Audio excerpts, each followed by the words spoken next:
Od danas biram da ne nosim više ovaj teret. Danas biram da živim. Danas opraštam sebi i drugima.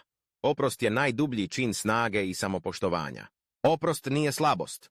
Oprost je najhrabrija stvar koju možete uraditi za sebe. Oprost je sloboda uma, duše i od tereta.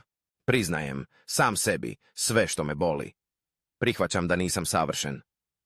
Od danas biram da ne budem rob prošlosti nego gospodar sadašnjosti. Kako oprostiti sebi? Priznajte svoju grešku. Zapišite šta ste uradili, bez uljepšavanja. Istraživanja pokazuju da iskreno suočavanje sa sobom smanjuje osjećaj krivice. Prihvatite odgovornost, ali ne identitet. Vi ste napravili grešku, ali vi niste greška. Psiholozi savjetuju, odvojite djelo od ličnosti. Izrazite emocije, ne agresiju. Razgovarajte sa bliskom osobom ili napišite pismo sebi. Emocionalna ekspresija dokazano smanjuje unutrašnji pritisak.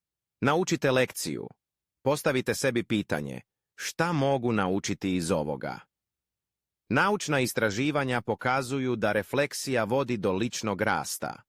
Praktikujte samosaosjećanje. Govorite sebi ono što biste rekli najboljem prijatelju. Samosaosjećanje je ključ za dugoročno mentalno zdravlje. Dajte sebi dozvolu za novi početak. Svaki dan je nova šansa. Oprostite sebi ne zato što ste zaboravili, već zato što ste odlučili da rastete. Kako oprostiti drugima? Priznajte povredu. Ne potiskujte bol i suočite se sa činjenicama. Istraživanja pokazuju da negiranje produžava patnju. Pogledajte situaciju iz više uglova. Empatija ne opravdava, ali pomaže razumijevanju. Psihologija savjetuje. Pokušajte shvatiti šta je drugu osobu navelo na postupak. Perspektiva otvara vrata razuma. Izrazite osjećanja, na zdrav način i bez agresije. Razgovarajte, napišite pismo sami sebi, izbacite emocije iz sebe. Postavite granice. Oprost ne znači dozvoliti isto ponašanje ponovo. Nauka potvrđuje, zdrave granice su temelj samopoštovanja. Naučite reći ne kada treba. Donesite svjesnu odluku o oprostu i ne dozvolite da vaš ego utiče na tu odluku. Oprost je proces, ne trenutak. Svaki put kad se bol vrati, podsjetite sebe na svoju odluku. Odrecite se očekivanja.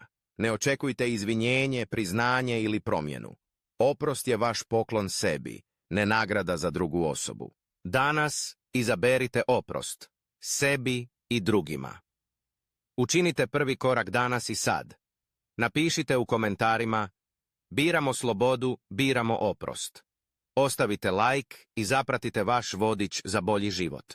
Nakon toga uzmite dnevnik ili rokovnik i napišite pismo sebi ili osobi kojoj opraštate. I zapamtite, oprost nije zaborav, oprost je sloboda.